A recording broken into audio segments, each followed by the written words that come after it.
that. This is an underground utilized vehicle.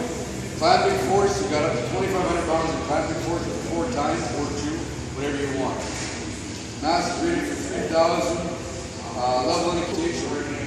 What the only thing you don't have is, like we talked about last night, is the actual rotating design inside.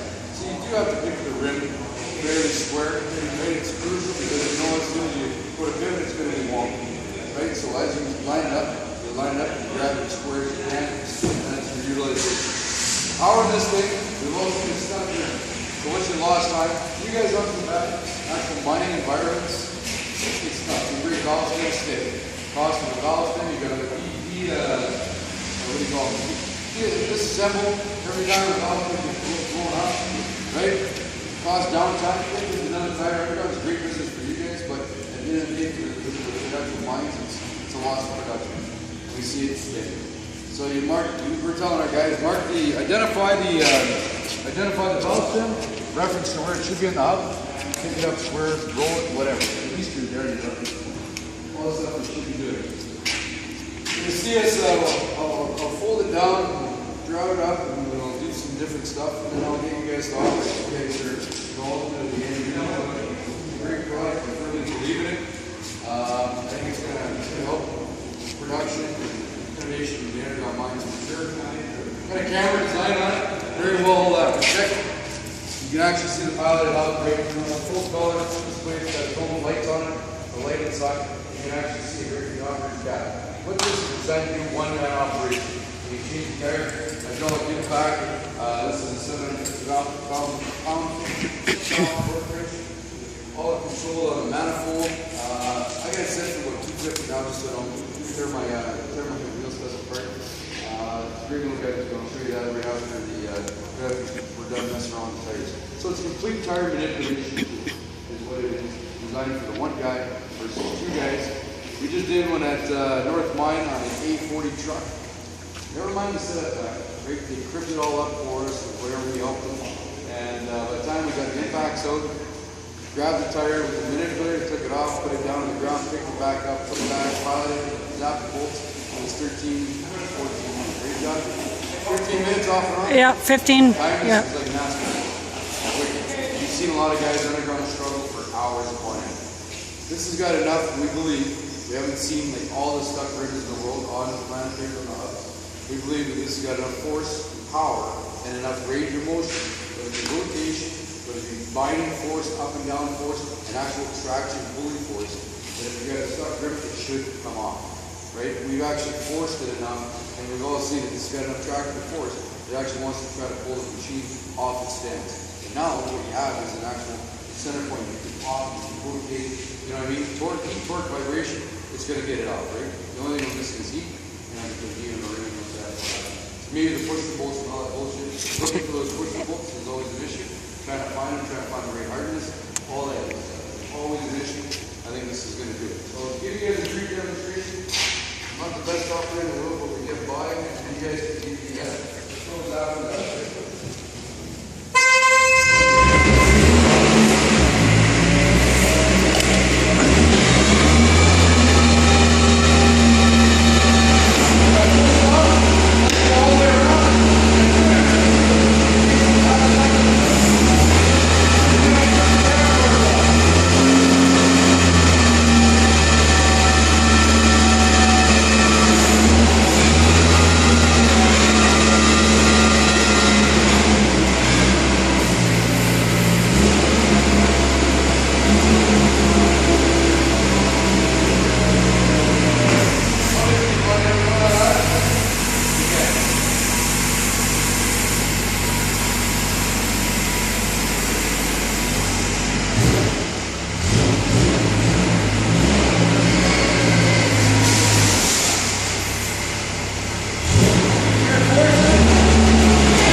Put it down.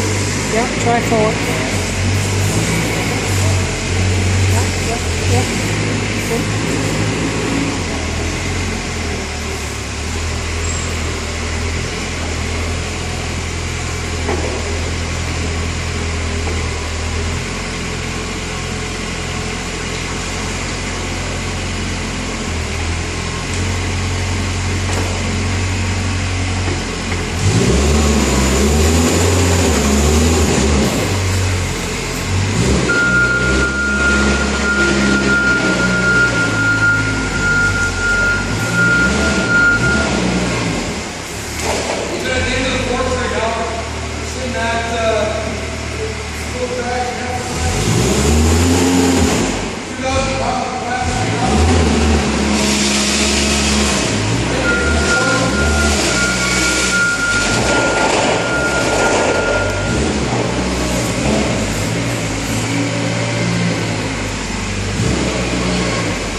Having said that, working on the other items. So, full hydraulic series, we got up to 10 GPM of hydraulic pressure. Variable to 5 GPM as well. Full settable pressures on this. We have a manufacturer that has designed this gun for our specifications. So we're going to be distributing. They're a great gun. It'll go up to 750 foot-pounds, like I said, at 10 G.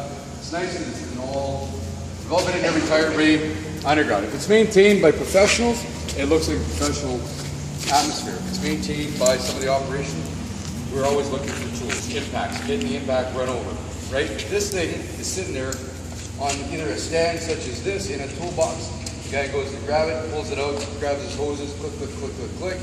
You got your sockets all aligned in an organized fashion.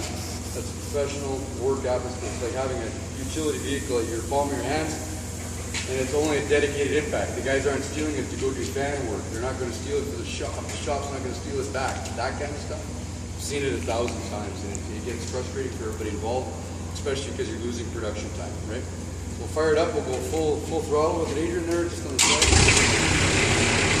Gun's not heavy at all. You know, it's a little bit more weight, probably in the 3/4 impact, but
less than an air impact by far. You don't get that hammering for equivalent size. You're into a 1-inch impact.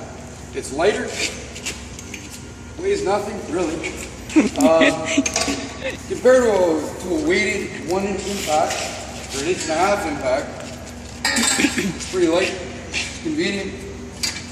Will you have like a flow control to know? Your flow Yeah. control is right here. Yeah, So but it's where you variable. can set it up? Yeah. Because you're working on so many applications, you could be at different torque levels. Exactly. So that's what we're looking at right now. So through this manifold, you can go to an actual flow regulator. Okay. We're maxed out on this machine at 10 GPM for an auxiliary, which is all you're going to need for this gun anyways, to operate at 750 foot-pounds, so it's just your pressure. So your pressure side can be controlled by three various manifolds. If you want to go full 750 especially for snapping them, right, to take them off, you don't always want to go that far on the forward side, right? But it's an option as well. Just to, I know that we work on so many different types of axles. It could be the same size tire, but multiple axle. And I know that some are set up at 525 foot-pounds, some are 350. So we'd have to be able to Variable that. have a controlled variable. So there's on this manifold, we also have the Torque Plus, right? So one of the biggest things, I've used them, I think we've all used the Manipulator, the hydraulic multipliers, right? So the actual torque wrench. If you give that to an operator, I think he's going to lose some fingers, to be honest with you. They seize up. They seize up. Yeah, they seize up, right? I've seen it. Why are you going to put your finger between? Because it's got this striking bar on it. It's got to hit something, a reaction bar to that. Well, does the operator really know that that's got to sit somewhere, not against the soft, fleshy fingers? It's got to sit against something steel first, right? So that's why we went with that. So it is available. We've done the same thing. Every mine's got a different policy with torque. You guys know that, right? Is it a manual torque? Vale wants manual torque. You want a certified, calibrated 3/4 inch, 1 inch manual torque wrench. The guy's got a tick, tick, tick, tick, tick. Other mines might be different. That's not for me to decide. We do have that available, and we have a full range of torque values based on pressure and flow that is available. This one here, the reason why we went with this one for right now is the speed. The impact and the speed, right? Because the other one, let's face it, it's got, I don't know, 10 rotations or whatever, RPM, whatever. It's slow, right? It's made for torque designed to snap the bolts and or tighten the bolts. That's basically what we got, gentlemen. It is a complete. You can add air to it? Trust me. You know, I haven't looked at it, Scott, but I mean, we could definitely do it. Because if they're sitting in the racks, they're moving air. So you want to top them up for a little. Okay. So there's what we've done is before. I know we've had an inverter, right? So you're not going to get the flow, but we've had a 110 inverter. Plug in a small compressor or a hydraulic-driven compressor, I guess. Yeah. Nice if you add air on it, then it's complete. Yeah. Yeah, just for airing up. Not necessarily for running anything else. You're not running an impact off. Just topping up too, right? Yeah. All you have to have with is the hydraulic that driven the air compressor. You have 2 port, 5, 5, and 10. So you just have a selector valve? Yeah, select the valve, and you just do that. No Yeah, problem the at all. selective valve's here. I mean, It's you right there. manually just click, click, click, right? So you're 10, 5, and what's the next one? John? 5, 5. Oh, 10, 5, 5, right? Yeah. So just say right You now, got if your 10 you, here right now, and then your 5, 5. So, and then you can set your, the only thing, right now you only have one pressure setting on this one. We'd have to tee off so you have another pressure setting. Yeah. It's doable. Very it's doable. You just plug and put it at the back here, and then you can have your air to use your air tools cut off. Say this is meant to be a one-man operation, obviously. Does somebody physically have to be up there to run this? No. Or so that it actually idles? Oh, no, sorry. It's got It's got a manual throttle. Okay, I mean, No. on your seats.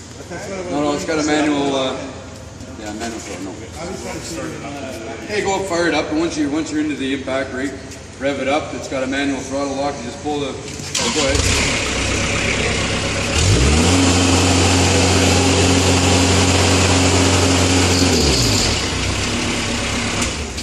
Then all the shifter there, when you get off, before you get off, you just hit a button, they lock all the shifter. If anybody hit on it, it's not going to move. It's got a lock on those shifter too. Obviously, if you get out the machine, most mines, you're going to have to get your wheel chops down, right? That kind of stuff. But, so the actual working range, so if you fire it up there, you lift it up.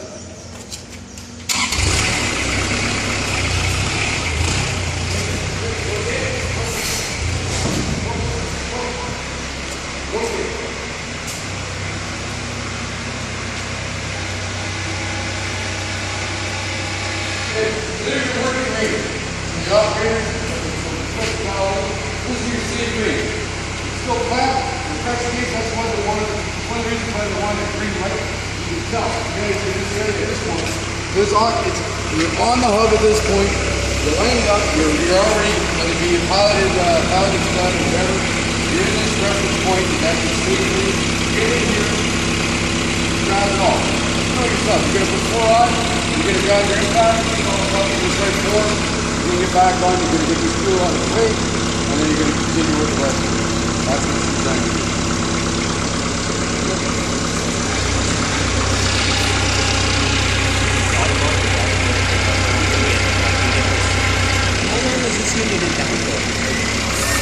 It's probably until maybe Monday or Tuesday, because it's so when it's gone here, we always like them to try and picture it, and when it's gone, it's gonna be another 3 or 4 months before we can build the next one. What was that, Casey? Yeah. 2,200 pounds, you figured?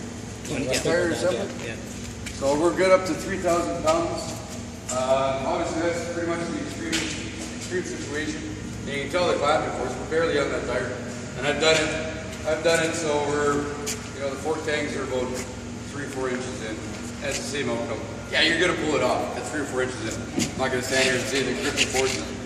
You are gonna pull that assembly off. You're dealing with a 2,200 pound, but we dug troughs in our yard through the hard ground or whatever before you actually peel it off. You gotta be some kind of attitude to peel it off. Well, it's not possible. We're gonna be all screws as possible. You can break anything. It's pretty rugged. It's the machine, the carrier itself has been around forever. It's a staple of pretty much every head frame. It's made it that much better and try to be that much more accommodating for the guys that are changing tires out there in the field.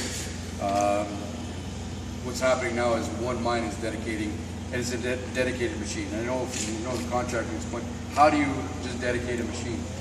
Well, okay, so you say that, but how many Nimbins or undergrounds you're going to rotate? How many bin rotators would be that much beautiful if you had that availability to grab that? How about a pallet of oil? How many times is a pallet of oil broken apart before it actually got to the heading, or even off from the station to the oil bins, right?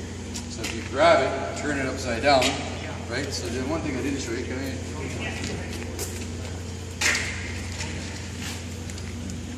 Adrian?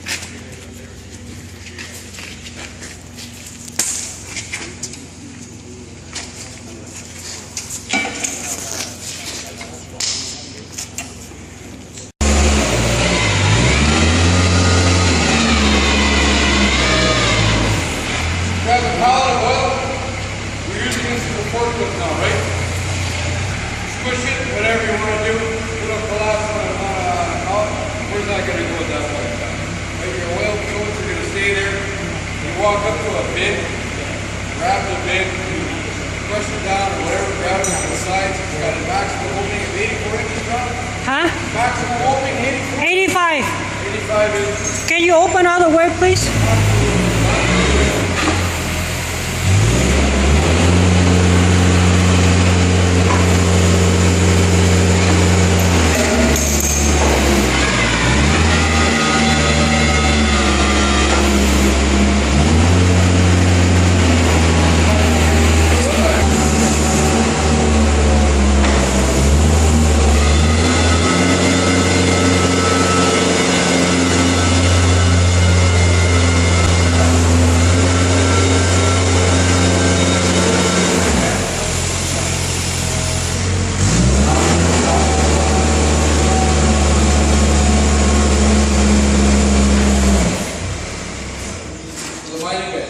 What's another common problem underground? What's another issue? Installing ventilation pipes, right? You have the option to do that, right?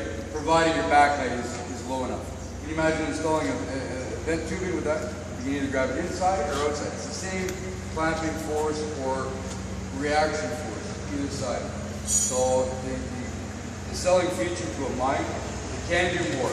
A lot of our mines are saying, tires just fix the problem. I don't want anybody else using it. But for a smaller mine or a contracting firm, sometimes you got to roll that in and say, you can do X amount. You show that to an operator and they're going to go, I can use it for this, I can use it for that, I can use it for this, I can use it for that. I'm thinking you can even clean out a Johnny in the spot in your hurry. Right?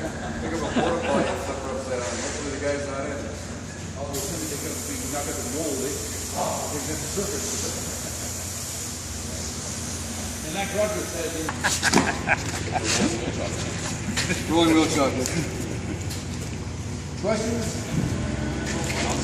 Sorry? Lights. Lights? Let's get lights. It says master here. Oh, the camera's lit up. So yeah, it's lit up like a Roman candle. The camera have infrared light, Oh, okay. so it works best at night. Or underground. Can't see it. You got lots of lighting in this room with the LED lights.